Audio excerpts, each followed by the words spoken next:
What's going on, everyone? Welcome back to another episode of the Sacred Giggle podcast. As always, this is your host, Ashish, aka Shishi, aka New York to Lisbon. My guest on the show today is Josh Stark. Josh is one of my best friends. He is an entrepreneur and fashion designer who lives in New York City. He started the incredible grassroots clothing brand Lower Beast Side, which makes organically sourced t-shirts and hoodies and other clothes using organic ingredients and cotton sourced in Peru. He is a amazingly inspiring human being in terms of his discipline around health and fitness and his routines. He is someone I always learn a ton from whenever I talk to him. He's very knowledgeable about biohacking and just how to live an optimally healthy life as a human. And as you guys will hear in this conversation, this passion and drive to be a healthy human being really drives everything that Josh does, including his clothing brand. And you'll hear the connection in the episode. We talk a lot about following your intuition. We talk a lot about listening to that voice inside of you that's guiding you where to go, or the voice of the universe, for those of you who like to think of it that way, and how self-development junkies like us, people who love listening to audiobooks and podcasts, can actually sometimes find it beneficial to take a step back and really just get quiet and listen to what the universe is trying to tell us specifically, and how fruitful and helpful that's been in Josh's own journey and career. So without further ado, sit back, relax, and enjoy this conversation with Josh Stark.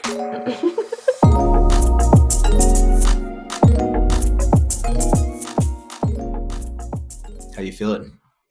Good. Just trying to get my brain online as well. Did you just wake up recently? No, I didn't just wake up. Last night had some wine. Nothing crazy, but it just like had a weird adverse effect on me. How often do you drink these days? Not often at all. Not often at all. Since the pandemic started, I think it's been a handful. Like I can count on one hand how many times I've had drinks. Yeah. Completely, basically cut it out of my life, almost as if I'm a non-drinker. But last night I gave myself, I was like, you know what? Let's just have some wine for, I haven't had in a while. And I wonder if maybe because my tolerance has changed or something, it just had like a really weird effect. I did not enjoy it. How about you? Yeah, man. I mean, I can relate to that. I went the whole year of 2019 without drinking or smoking any weed or doing anything. I think I did shrooms once that year over the summer, but other than that, I was like completely substance free. And I felt great. And then I honestly wanted to just keep it going. But then in 2020, the beginning of the year, I did ayahuasca. And then after that, I was like, yeah, I'm down to just keep being sober. But then COVID hit and I just started self-medicating, mostly with weed. Like for me, alcohol has never really been a difficult one to kick. Like I think I just enjoy the feeling of being high a lot more. So that's always been harder. But I haven't smoked or drank in almost like 3 months now.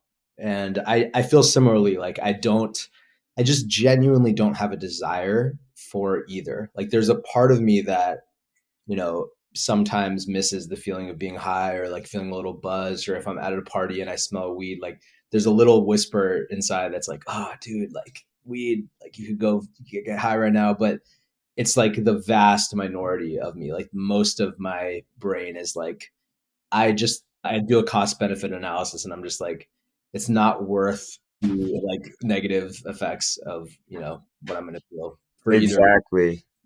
I think that's what's happened a lot more for me recently is the cost benefit aspects of it. I'm just like, is it really worth it to fuck my body up or my brain or all the positive things I'm doing just for some, short momentary gratification? Right. And it's just like, it really is that. Like, what's the opportunity cost? And, sometimes it's so like I'm still like loose with it. It's just like, but that's crossed my mind a lot more than it ever has. I think it's just with all the positive stuff that I think we both practice, and we're just like, why are we gonna throw a monkey wrench in what Right. we're doing just for a quick fix that we know we know how this goes. It's not going to do anything magical or amazing for us. It's just going to be another, getting high or whatever. And then it's just, yeah, it's not worth it. Yeah. Like, why are we purposefully going to go two steps back when we're doing all this hard work and all these other areas of our lives? I actually am curious about that with you because something that since we've known each other, I really have admired about you from afar. I mean, I feel like I've told you this too, but I feel like you are like pretty disciplined with, the way that you eat and like healthy habits. And like, I know like you're big on getting sunlight every morning. Mm, Like this thing that we just talked about like the rational brain being like, yeah, why would I do this? Because it's like, why would I throw a monkey wrench in it? But I feel like oftentimes what happens is that rational part of us kind of gets thrown out the window when we're feeling the emotional tug to indulge in one of those bad habits.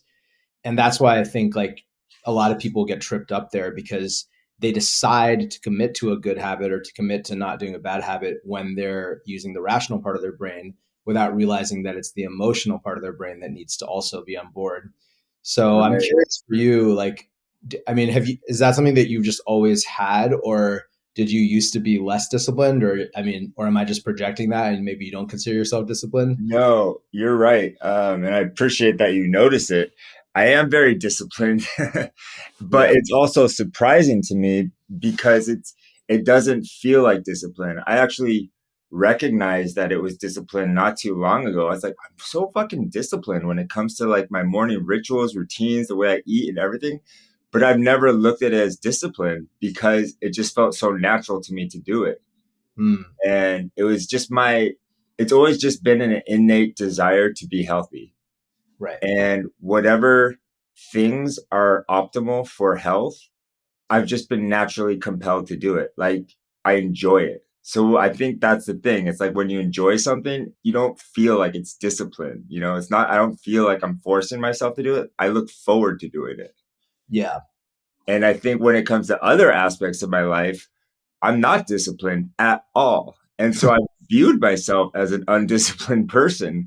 But then I thought about the things that I do are very challenging for other people to do. They may be disciplined in other areas, but when it comes to going, people have a hard time going to the gym or eating right or just drinking water, and for me, it's like enjoyable because I love that it's healthy. Like, and I think that's been something that's always been a part of me since my childhood.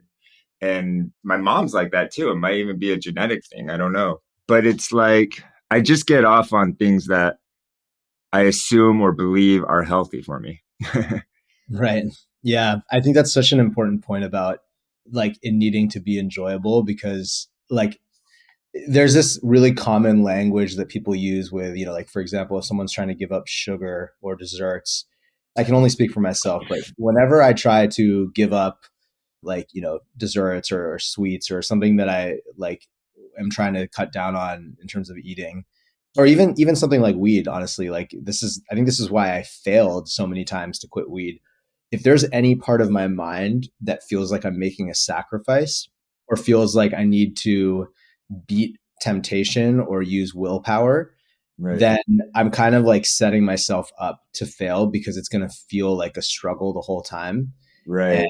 actually, I went through this with porn for like many years because Mm, I was trying to quit watching porn, for so many years. And like the moment I was able to actually just stop doing it is when something switched in my brain where I was like, I actually don't enjoy this. Like I just became a little bit more aware and I was like, yes, there's like a part of myself that is like turned on by this because it's like sexual images, but I started identifying more with the part of my awareness that was viewing it as just like pixels on a screen. And I was like, well, this is not really the same thing as sex or, intimacy. right. And I think a similar thing can happen with food where, I mean, I'm still working on my addiction to sugar for sure, but something like Reese's Pieces, like, which were one of my favorite snacks growing up, Right. I think I've genuinely lost the taste for food that is that processed.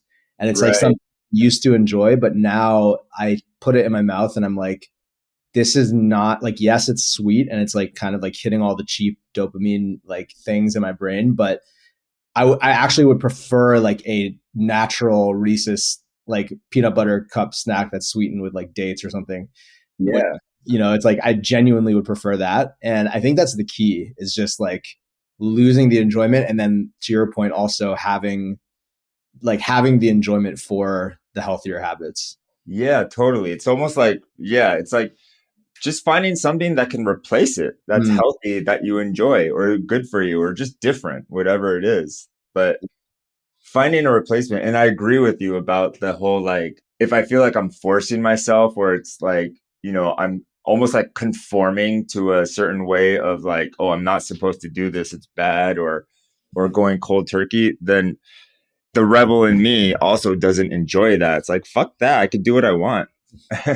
But yeah, yeah, I've tapered off of all that stuff as well, like porn and even sweets. It's just like you said, I've lost my taste for the processed foods. But I've found other stuff that are, when I have a craving, there's healthier versions of sweet foods. right, And just to go into Whole Foods, there's a good amount of stuff. And but I look at the ingredients a lot, and I'm very concerned about the ingredients. I think that's what it is too, is like knowledge is power. And we both listen to Huberman, right? right, And so the more we learn about the detrimental effects of alcohol or weed, I think it makes it easier for us to not do it, right. right? And Totally. so I think that's what it is when it comes to just like health stuff. The stuff that I do, okay, the sunlight and this and that, it's like I know how good it is. I understand the effects it has, and I need that. Like I crave that. I don't want to be reliant on stimulants. And so I know that if I get the sun in the morning, like all these beautiful health benefits that it's going to create will basically wean me off any of the negative stuff that I do, like the stimulants or just the kind of like 3 p.m. crash, that I would often experience, and just getting better sleep. It really happened for me. I'm like, man, this shit works. Yeah, I wanted to dive into that because we were talking. I think the last time we spoke, you mentioned that like you've really been able to get your sleep in order, and I guess this is like a bigger general question, but maybe we can use sleep as an example. How did that happen for you? Because honestly, dude, I'm getting better, but I still struggle with my like getting to bed on time and getting enough sleep. And I know like I can just feel how much of a difference it makes, but it can be so hard to like create that discipline. So I'm Hmm. curious, like, yeah, what was that journey like for you? Yeah, I mean, sleep was my biggest Achilles heel. I think, like you mentioned, it's like one of the hardest parts of health to slay because I don't know, I naturally gravitate as a creative person towards being up at night. There's like a freedom at night, and it's just like it's when the creativity comes alive, and it's a very normal thing for creative people to feel at night. But the thing is, I was like, but the health side of it is so important. And I love health. Health is part of my art. And for me, it does feel like art to live a healthy life. And so I was just like, I got to figure this out. And I think it was really getting sunlight in the morning that really triggered my ability to go to sleep at night. And also using the infrared light that, I think we both have used Yeah. alongside with that, but it might just be the actual real light that I've been getting every morning that it activates the buildup of melatonin. Melatonin starts building up from the moment you get that light in the morning and then is released at night. And so, using those blue blockers have been a huge perk in helping me get to sleep. And then I think it just becomes conditioning. Like the body starts to recondition itself. And when you start changing your habits, the body gets these cues and it starts saying, like, oh, I see. Okay, we're doing this now. All right. And you start just changing like the composition and chemicals within your body. And Hmm. so, yeah, the sleep has gotten a lot better for me. just kind of pass out. It's really cool. And Yeah. I also used to look at getting tired at night as a weakness, Oh as wow. like, oh, there's something wrong with me because I'm getting tired.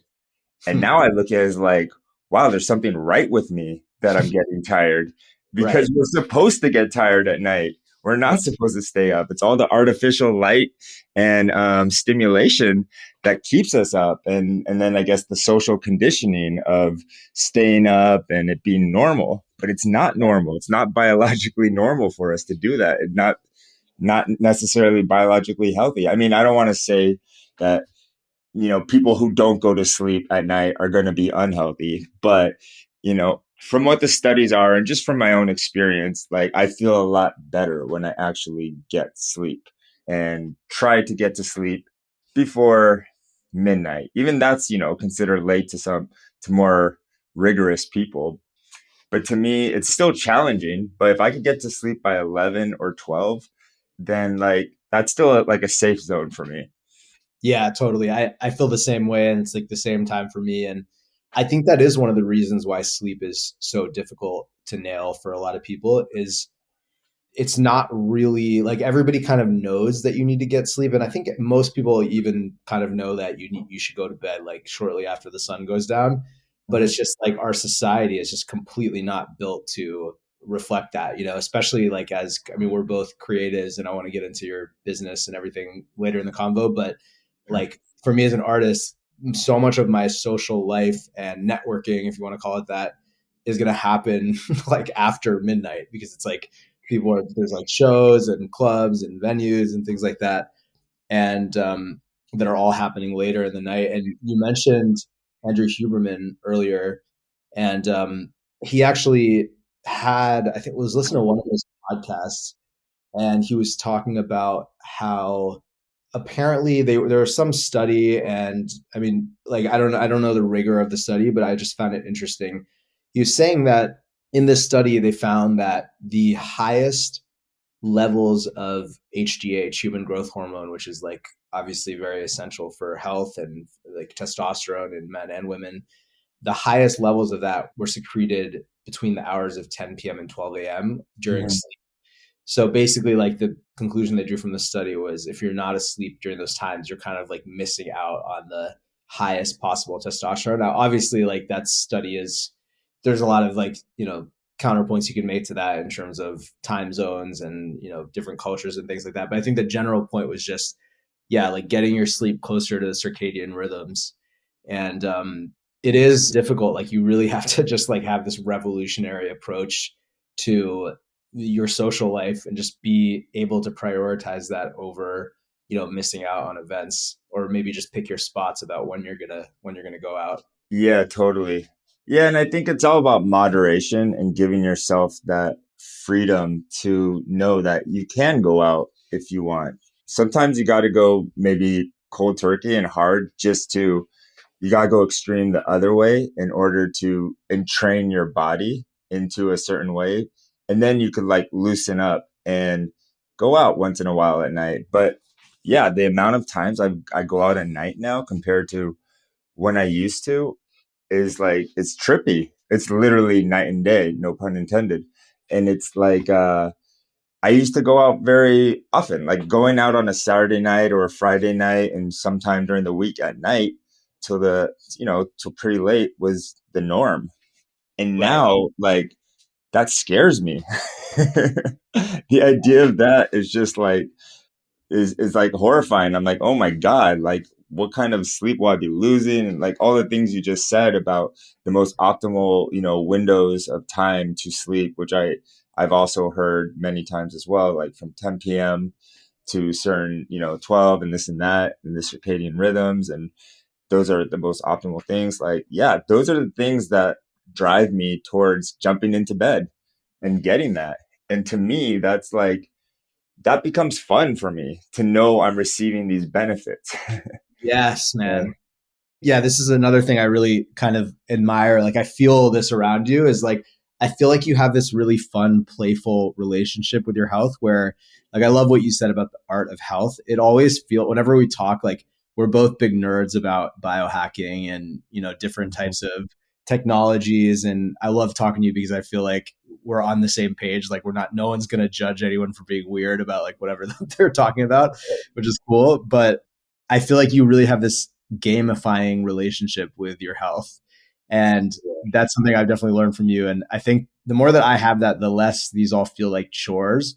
And the more it feels like an act of self-love. It's like, no, I'm doing this for myself. And it's like every time that I make a healthy decision, I'm casting a vote for loving myself. And sometimes that could mean going out if it means a really fun night or something that like a concert that I really want to go see, or and then that's fine. And if that's what I want to do, then that's the most loving thing to do for myself sometimes, is to like, sacrifice the sleep that night and go out. But it's like the more that I can feel like the sleep is an act of self-love that I really cherish, that's really precious, the more discerning I start to become about when I pick my spots. And I think that applies to everything, like, food. It just becomes more about what you want to do and less about doing it because everyone else is doing it, or you don't want to miss out, or you're trying to, fit in with what everyone else is doing. Yeah, absolutely. 100%.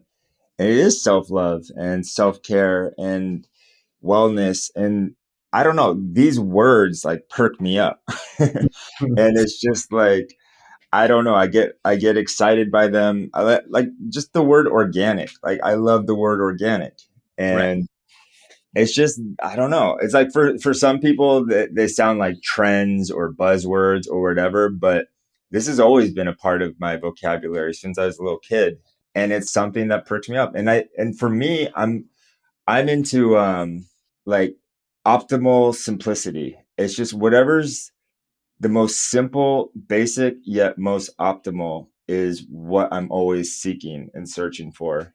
And Yeah. like the fundamentals of health, and not getting into like the keto diet. And those are anything is fun to explore and try, but my search has always been for the most fundamental ways that are almost universal principles for most humans, because I also believe in bioindividuality. I believe that some things that work on some people will not work on other people.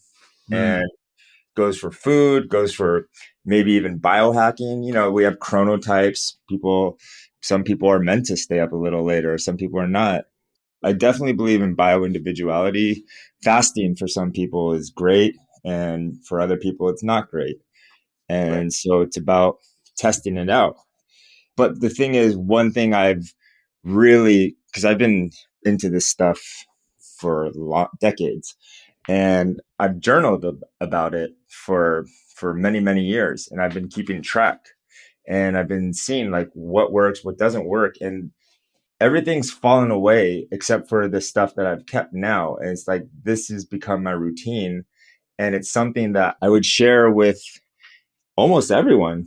The things that I'm doing aren't really bio individual. I think they're the best things for everyone. Right. And so that's what I love. This is something that I finally, after all these years, experienced myself and can now share with other people. Right. And I think it can improve their lives as well, just as much as it's improved my life. Yeah, man. Can you share, like, can you give us the spark notes of what that is? Like, yeah, Yeah, because I feel like people are really going to benefit from this because you really are someone that really goes deep and does the research on this in a way that I feel like, I think a lot of people get value from hearing. Like, what have you come to as the routine that you're doing now? totally. And I plan on making some videos too to post so people can check them out for themselves, just like morning rituals and routines for the optimal day and Right. optimal life. So first things first is like waking up in the morning, and I immediately do, in the bed, I'll do some stretches. I'll do like a child's pose, or I'll do cat cow. And if people know yoga, like these are like yoga terms I'm using. They're very simple yoga stuff, like just great to stretch the body, great to like get the blood flowing, get the spine and the organs activated, basically. And getting the spine moving like this directly in the morning activates the organs and activates the detoxification system, and a lot of times can compel you to go to the bathroom right after. And so just doing that first thing is to me really important. And then going into meditation, like doing meditation after waking up, I think is a strong way to utilize it, since you're in theta pretty much after you wake up, the theta frequency brainwave. And that's when you can really optimize your meditation. And so, some people, I'm sure, meditate for long periods of time, sometimes an hour, 45 minutes, 30 minutes. I do a 15-minute meditation, and I guess it's up to the person. But for me, 15 minutes, 20 minutes is great. It has a magical effect, as you know very well, because you are a very consistent meditator. It's just amazing what it does. And so after that, I put on my clothes and I go straight outdoors. I go for that juicy sunlight, and about 10 minutes, 10 to 20 minutes outdoors with the sunlight. Whether you're getting, you don't even need to get direct sunlight, although that's, I think, more optimal.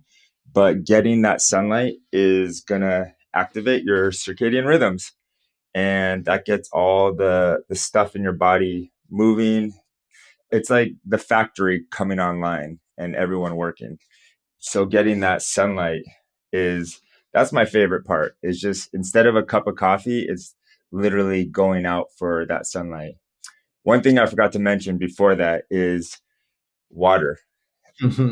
Drinking 2 cups, which is 16 ounces of water before I even go out, is super important too. That's a basic fundamental thing, I think, for everyone.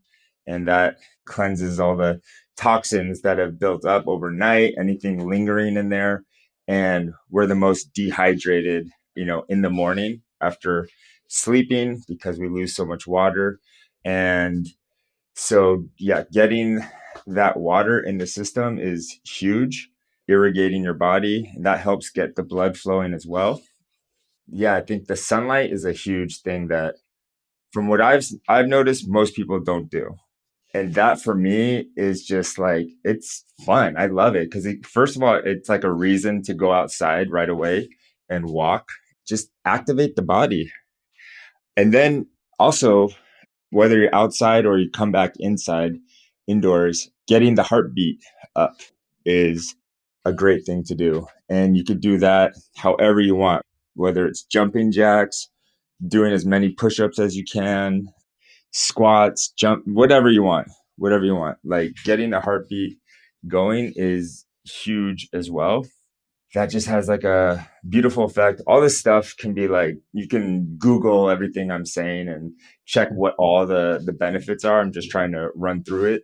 But yeah, so there's that. I have a rebounder, which I love. I think is a great thing for everyone. A rebounder is like a mini trampoline, basically, but it's designed for your health, not for just like like having fun like a normal trampoline, but it is just as fun.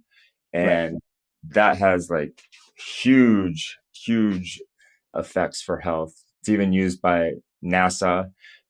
Tony Robbins is famous for using it, and lots of people like use it that are really credible. And it exercises every cell in your body with the up and down motion. And that's Mhm. all you're doing is bouncing up and down. And you don't even have to bounce that high at all. Right. And it exercises every freaking cell in your body. It moves your lymphatic system, and it creates bone density. So, like a bone density is something that we lose as we age, and so this activates the bones and keeps them nice and strong. So that's a beautiful effect as well. Yeah. Yeah, and it has a host of other awesome effects, and it's the easiest thing you can do. It's equivalent to getting a full cardio workout, and you don't even realize it because you're just going up and down, and it's just the G forces of gravity that are doing all the work for you, and so it's really amazing. Yeah, So I man. love having a rebounder. Yeah, Dude, I love, yeah, I mean, everything you're sharing is so powerful. And like what I'm hearing is the themes underneath all of these things. Like it's not necessarily about someone's morning routine necessarily looking exactly like yours, Right. but like what are the common themes? Like notice like nowhere in there is a phone involved or like Right. technology, like yet. You know, it's not that it's not important to be on your phone and connected, but for those first few hours, I know for me, it's just a night and day when I can actually hold myself away from the phone. And that's still something that I'm working on where it still feels like I'm depriving myself, but I know that Yeah. it's just about consistently doing it. And then I'll start to, because I do notice that I'm more at peace when I'm just not immediately seeing what the whole world needs from me, by looking on Instagram, Totally. WhatsApp, looking at my emails. And so there's Totally. that. And, I think within everything you said, so much of it is about just reconnecting with your body, sitting in Mhm. stillness and reconnecting with your body that way and with your breath, reconnecting with the sun and the great body that we're all a part of, like Mother Earth and nature, Yep. and reconnecting with your body through movement. And yeah, man, I think it's about those general themes. And I think that's so important for people to hear because we can get so fixated. I know this has happened to me where I'll hear someone's morning routine and I'll try to do it. And maybe it's just not exactly the way they do it, is not quite for me. And then I can't do it and I'll get discouraged. And then I'll just kind of like go back to bad habits. And I've noticed that lately I've been trying to think about what are the principles, like the first principles underneath these morning routines that seem to be the common ingredients. And like you said, just keeping it as simple and in line with your lifestyle, whatever it is, as you can. Yeah. These are ancient things. These are things that have like lasted throughout the time like of humanity. Like these are not like new things that are made up. And I think they've lasted because they work. Right. And that's just how we're biologically, like our bodies are just biologically meant to go through these things. Like these are actually really normal things that now we have to consciously think about. But back in the day, I think they were unconscious, like the whole thing about unconscious competence. Yep. Yep. Like these things were natural for us and now they're not natural for us. So we have to consciously think about it and apply them. And Yeah. especially in this age of distraction, like they call it weapons of mass distraction, like you have to stay strong and you have to stay, yeah, principled and know what's right for you. And it's like when you do these things in the morning, like right off the bat, you're taking care of your mind, body, and soul. Like, boom, check that off the list. And Right. it just sets you up for a way better day than if you don't do them. Totally. And there's a compound effect as well. So the more you do it, the more you entrain your body to doing this, it doesn't become a thought. It goes back to being unconscious competence. Like I do these things without even thinking about it. It's like Right. so normal. It's like brushing my teeth. Yeah, man. I think that's a really good point that you make. And I kind of want to use that as a jumping off point to get into lower beside your business, because one thing that I've noticed that when I do all of these habits and I'm really, to me, a big part of it is just being with myself, like not getting distracted. Like I love learning. So I'm like, I'm addicted to audiobooks. I'm literally listening to like 10 audiobooks at any given time at the same time because I Right. just We're the same like that. Yeah. yeah, but one thing I've noticed is that sometimes I'm listening to the audiobooks because I just don't want to be alone with myself. Like sometimes I Mhm. listen to it because I just genuinely like that's what I want to do in that moment. But I've noticed like I'll get into these. I'm kind of in this pattern right now, honestly, and I want to sort of, feel into what it's like to get back to just being technology free in the morning. Cause right now I've been waking up and just immediately like putting on an audiobook while I'm brushing my teeth and just like just gotta keep learning and like I feel like as much as that's, sure, that's a better habit than like watching reality TV or whatever to Yeah. just Or like the news in the morning. Yeah. or the news. Yeah, yeah, that's a probably more relevant example. Just like Mhm. scaring yourself shitless every morning. But as much as that's a better habit than that, I noticed that when I do get into these rhythms where I'm really being with myself in the morning, I actually get a lot of clarity and insight and kind of like downloads and messages coming through from my higher self, my intuition, whatever you want to call it God or the universe or nature, that sort of directs me and tells me like what I should be doing, what I should be working on, how I should be working on it. And I end up living a much more peaceful and also effective life where I'm doing things that seem to be in the flow for like what is the next step I should take on this project or this business venture or this song or creative thing that I'm working on. And I noticed that when I'm not doing that and I'm like bombarding myself with information, especially like self help stuff or self development or people's ideas for, strategies on how to promote a song or how to promote my business, it's so easy to get overwhelmed. And then I end up kind of just burning out on analysis and like not even really doing anything. And the reason that I bring that up is because I feel like you have your business, Lower B Side, which I'll link to in the show notes and stuff, which is a super dope apparel brand that just like really feels like an extension of you, which is really cool. I feel like the way that you've built it has been very kind of intuitive and based on just feeling into what is the next right move. And yeah, maybe I'm wrong on that. I want to learn more about like the origin story and everything. But can you talk a little bit about what that process has been like for you becoming an entrepreneur and building this business? And if the way that you live your life and, the disciplines you have around your morning routine, for example, and this passion you have for your health and your mental health, your physical health, how that has sort of influenced the way that you've gone about building that business. Yeah, absolutely. And to take it back, what you started with about tuning into the universe first thing in the morning rather than listening to an audiobook or YouTube thing, even if it's positive information, it's first and foremost like tuning our antennas to the universe and getting the natural downloads, the organic downloads is totally something I'm on board with and I discovered as well. That helps me stay away from turning on any of the information that I do crave. It's like I do want to finish that, podcast from the other day or whatever, but it's like, no, let me tune in first to the universe. Let me get my own, universe podcast. Let me get the downloads from the universe, the content from the universe that is specific for me. Right. And it's amazing. It's just tuning in to the universe. And I think that's important versus tuning into other people's universe. And Mm-hmm. so it helps really find that like self alignment. And then with Lower B Side, that came with silence as well. That came with just silence and observation and thinking. It naturally arose, as you said, like an extension of myself. It's one of those things I couldn't have planned. It's kind of naturally revealed itself the more I did it. It's almost like it was like a path of discovery rather than planning. And I didn't know anything about fashion, although I knew at the time, this was about 2016, which was kind of like the height of my, even I would say, addiction to clothes Right. and to finding the clothes that, again, were like optimal, just from the most basic of basics things.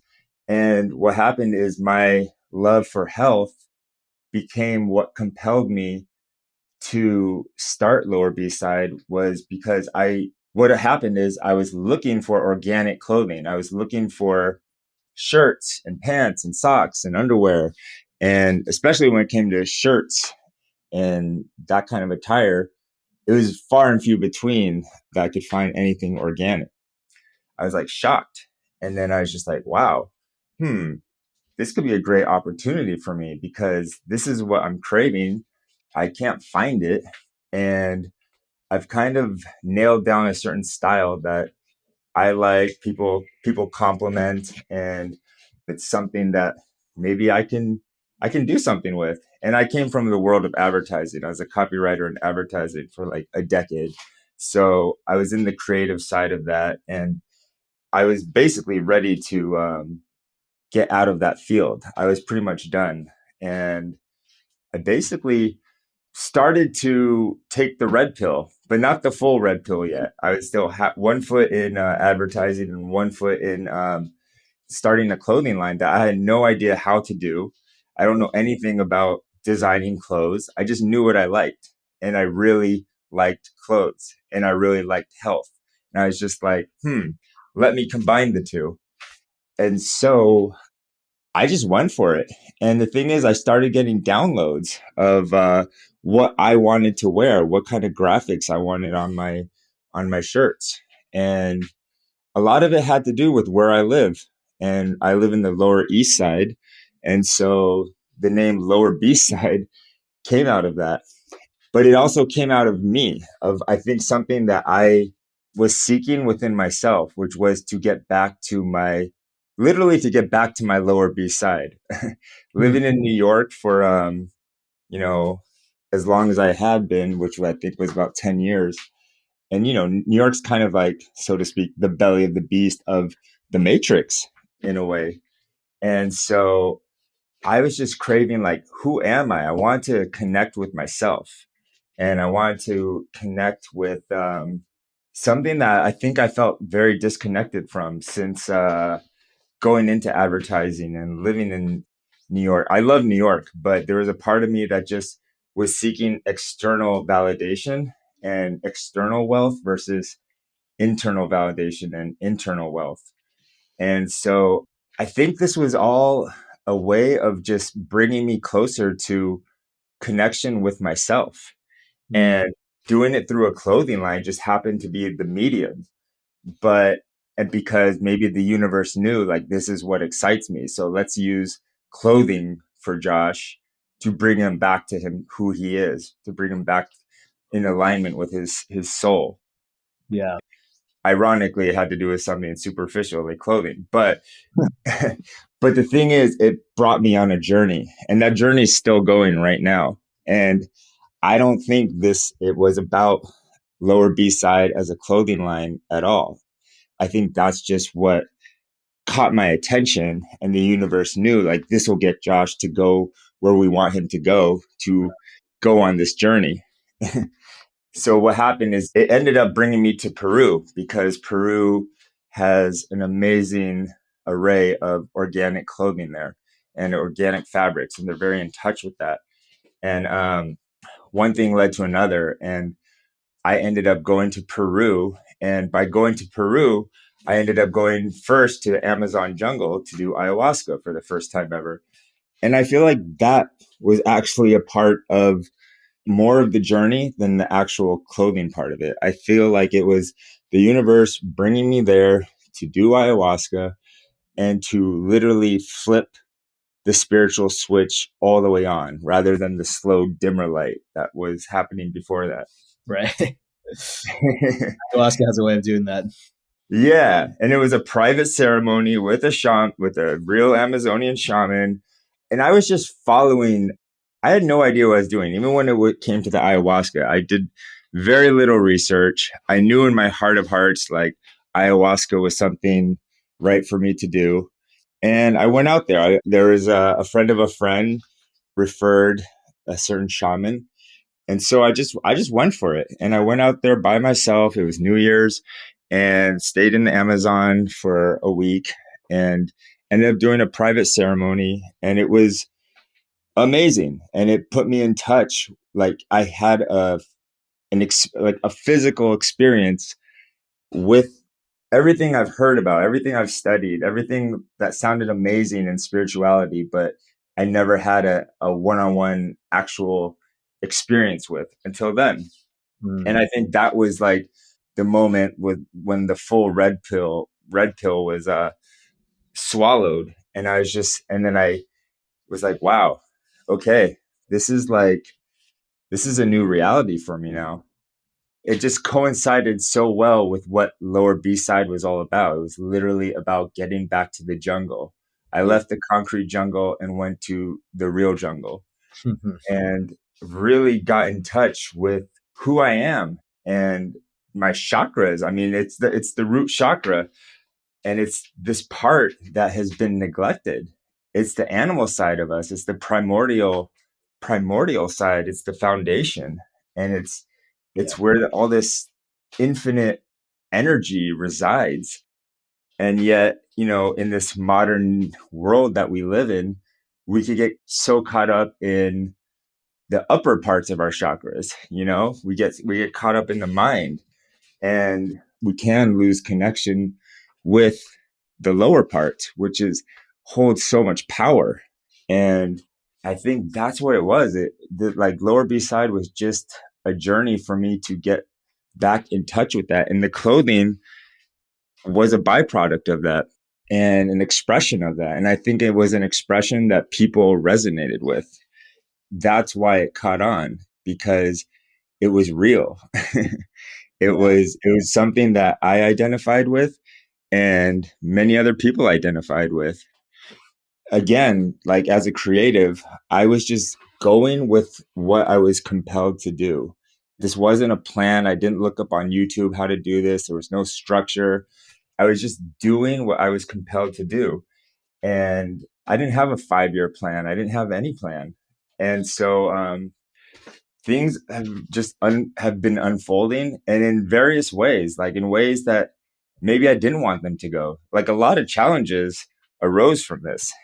Huge lawsuit came through. Not huge, I mean a lawsuit that I won because I was in the right. There's a trademark troll who sued anybody who used anything that sounded like Lower East Side, whether it was Lower East Side or sounded like it, he threw a lawsuit on you. And so when I got back from Peru with this clothing line that had started doing well in New York, like people, it was selling, just immediately started selling. It was one of those like almost like miracle manifestation things where like, wow, I just followed my heart, went to Peru, did ayahuasca. It's like this amazing story. Like went to Peru, did ayahuasca, then went to the manufacturers. They made the shirts, they put the prints on, and I come back to New York. It goes into the stores, it goes on the mannequins in the front, immediately starts selling. And I'm just like, holy shit, like this is how manifestation works. Amazing. And then lo and behold, I get smacked in the face with a huge lawsuit that basically prevented me from selling any of this for about, it was almost 2 years, like a year or 2 years, something like that. Damn. It was crazy. Yeah. And so, I mean, it's just one of those things where you never know what is in store for you. And that's when you just have to stick and move. You have to, I don't know, like in hindsight, it's like I look for the messages of what the universe is telling me through the things that are happening. Right. And I think there was a part of me that there's an ego part of me that needed to still be dissolved. And I think that was a part of it. There was like a humbling aspect to it. And there was a reality check going on. And there was also a message of, is clothing necessarily what this is all about? Or is there something more to what I'm doing here? And I think deep down, it really did come, it was about the message, but it wasn't necessarily about the clothes. It was about, again, it comes back to, it was my desire to share health with people.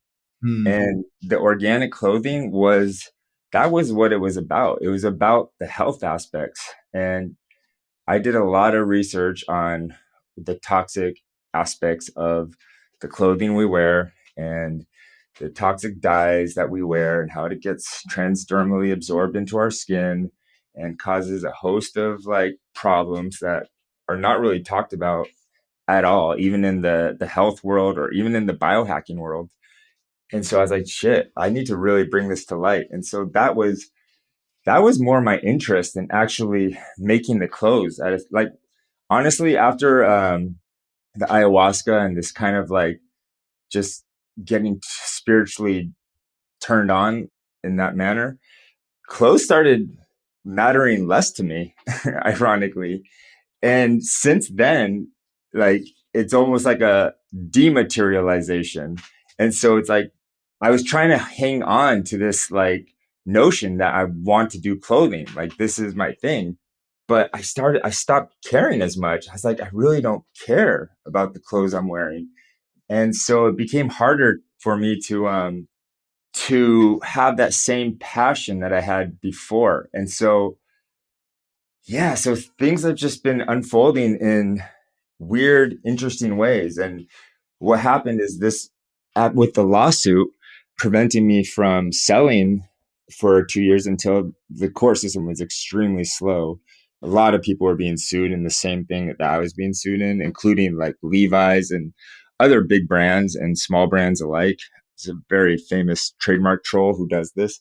And so what happened is the community here in the Lower East Side started getting in touch with me and they started supporting me. And it was like this grassroots support and upliftment that started occurring that I would not have experienced if it weren't for the lawsuit and if it weren't for this thing called Lower Beast Side that connected me with the real community that, you know, the people who have been here for generations in this area. And I started going to their events. I started doing volunteer work. I started doing all this stuff that really was amazing. It took me on a new journey. And it was like something that I bypassed when I first came back with Lower East Side, because I went straight to the retail stores and I kind of skipped over like the actual community that it also represented.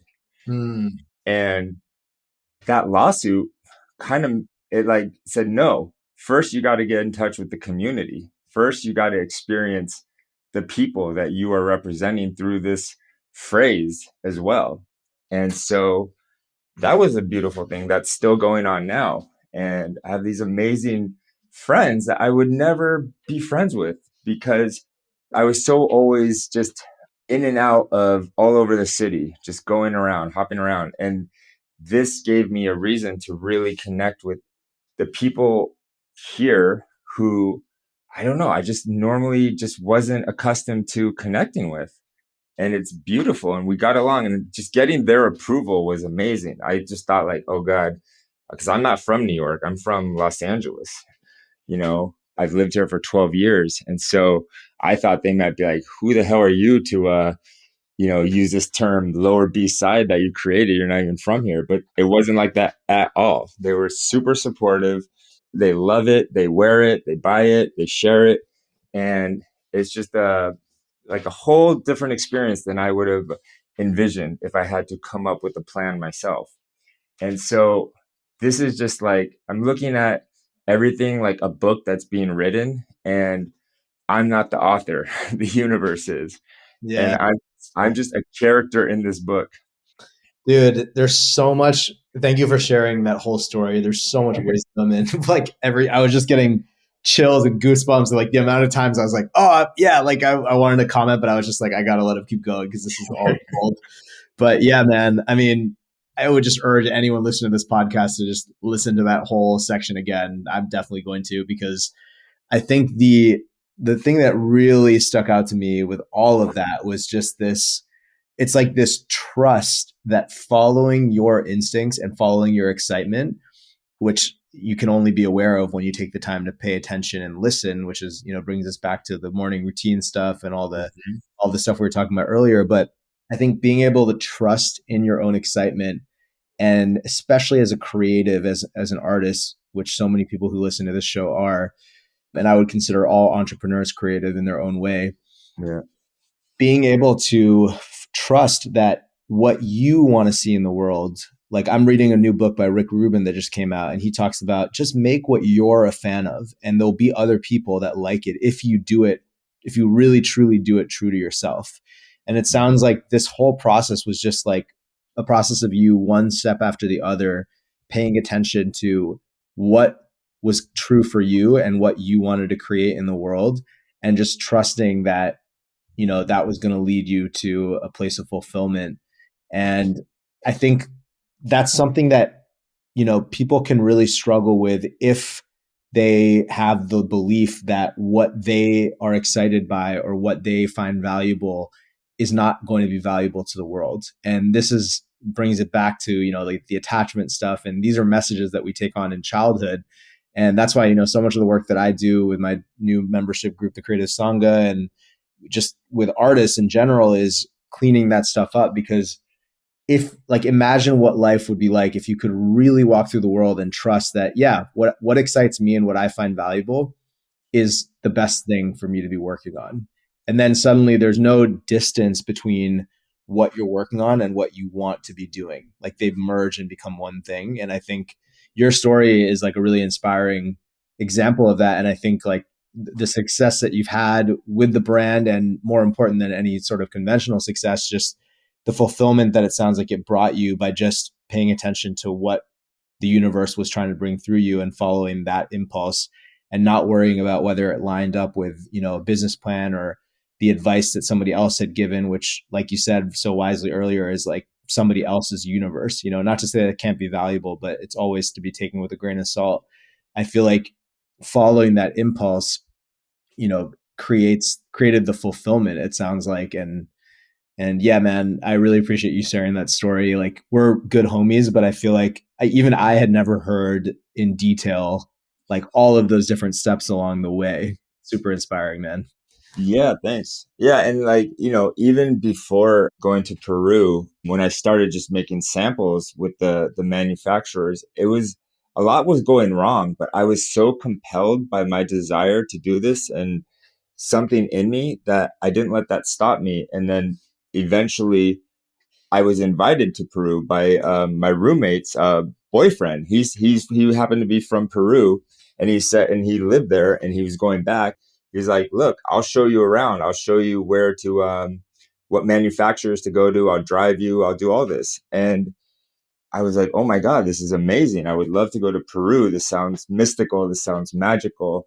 And it was lighting me up. Everything was lighting me up. And I guess like you just said, like everything you just said, which is beautiful, and I appreciate all everything you said. It's like about following your own. I call it, instead of following your bliss, follow your abyss, because it can feel like jumping into an abyss. That's such an epic, man. What a great quote. That's amazing. Yeah, and you had Kyle on recently, and he said something that really was beautiful as well about that. It was, I think he said, "I jumped into the abyss and landed in a bed of feathers," Yeah, and that's such a comforting thing to imagine, and I think it's so true. And that's what the I think the universe has in store for us a lot of times. We have to take that leap, uh, and that's the only way we're gonna get to the next level, and we have to have faith in that. And we're each here to bring our own unique creative ideas to the world. And another quote I heard recently was that your business is an answer to someone else's prayers. that's beautiful, man. Yeah, Yeah. that's so powerful. And for anyone out there who's listening, who's like, yeah, you know, it sounds good, but like for anyone who still isn't quite making the connection that the unknown is actually where your soul wants to go, like it's actually where you're being guided to go. And for people who might have a fear of the unknown, which is totally reasonable, I would say both biologically, evolutionarily, but also just we don't live in a society that really champions jumping into the abyss. But for anyone who has that fear, I would just argue that if you have any sort of creative impulse within you at all, which my belief is that every human being does, but you know, if you're listening to this and you already have a creative thing that you're into, whether it's a business you want to start or music or songwriting or whatever it might be, the very fact that you have that desire is all the evidence that you need that there's a part of you that desperately wants to go jump into the unknown, because that's what creativity is. It's creating something new out of, not out of nothing, but out of, you know, a combination of things to create something new. And so the fact that you even have an impulse means that there's a part of you that wants to get out of your comfort zone, get out of the known. And I think so often it's like we can discount that out of fear of the unknown, but really that's like where our soul wants to go, you know? And I think if you think about it, like imagine you're playing a video game and you're controlling yourself as the main character. If you know that by going into the unknown, your main character is going to level up and maximize his or her potential in the video game, you're going to do it because you have the greater awareness that it's all a game. And I think the more that we can sit with ourselves and listen to that intuition, the more we can trust that, you know, we can trust which move to make next in the game. Amen. Yeah. And it's so funny you're talking about it as a game because I was literally just ranting yesterday about how life is like Super Mario Brothers. And Amazing. and it's almost like a mystical video game the more I think about it. And it's like each level brings new challenges, and the further you get in it, the harder the challenges become. And you start going into the underworld and you start going through, into the heavens, and you go into all these places you would never know, but you're on this journey. And the further along you go, it doesn't necessarily get easier, but you become more competent, you become stronger, you know, you become more of who you are, and you just keep going. And at the end of each stage, at the end of each level, you think you won, you think you get the princess, but then lo and behold, the next level appears, and then you got to keep going. Yep. And so that's life. And then even after you beat the game, part two comes out, Super Mario Brothers Part Two, and then Super Mario Brothers Part Three. Yeah. And it's just how it goes. Totally. And there was mushrooms, magic mushrooms in that game. There was Bitcoin. There was like coins that you get. it Man. was all there. Right. Yeah. They were ahead of their time, huh? Yeah, it is like that. And it's just like looking at challenge like this is how it goes. You're doing well when the challenges get harder. When it gets easier, then maybe you're not on the right track. But Yeah. you just become better at dealing with the problems. They don't You might even look forward to them because you know how to deal with them. And problems and challenges can excite you, especially when you're in alignment. Totally, man. It's like the difficulty level may be going up, but you mind less that it's difficult. And if anything, maybe you get to a point where you relish the challenge because you realize that you're playing a game, and games that are too easy get boring. Exactly. Yeah. And it's everyone brings a unique, creative, individual idea to this world. And I think it's important to not look at what other people are doing and compare yourself to that, because they're not you and you're not them. And you have a unique voice and you have something. Even if you're doing the same exact thing, you are a different person. You have a different energy. You have a different way of explaining things, saying things. I think it's important to stay true to yourself and not try to duplicate what other people are doing in order to achieve what they're achieving. Dude, it's louder for the people in the back, man. That is so important for all creatives. And it's like, yeah, I could not agree more with that. And it can be so difficult to follow that advice because especially if you're in a field like both of ours, yours with entrepreneurship and mine with being an artist, there is no set formula for success. And even if there is, it's going to change every other month because technology is moving at such a fast pace. So really, like, any advice that you're getting from someone is at worst going to be completely outdated and no longer relevant. And at Right. best, it's going to be good advice for them.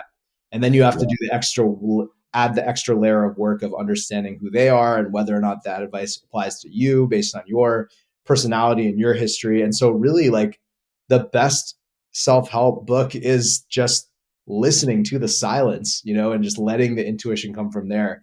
And I think that's a great way to bring the conversation full circle, just back to, like, for anyone who maybe was wondering when we were talking at the beginning, like, okay, well, they're talking about routines for like 45 minutes. Like, what does this have to do with, like, making art or success as a creative? And I think it just comes back to that.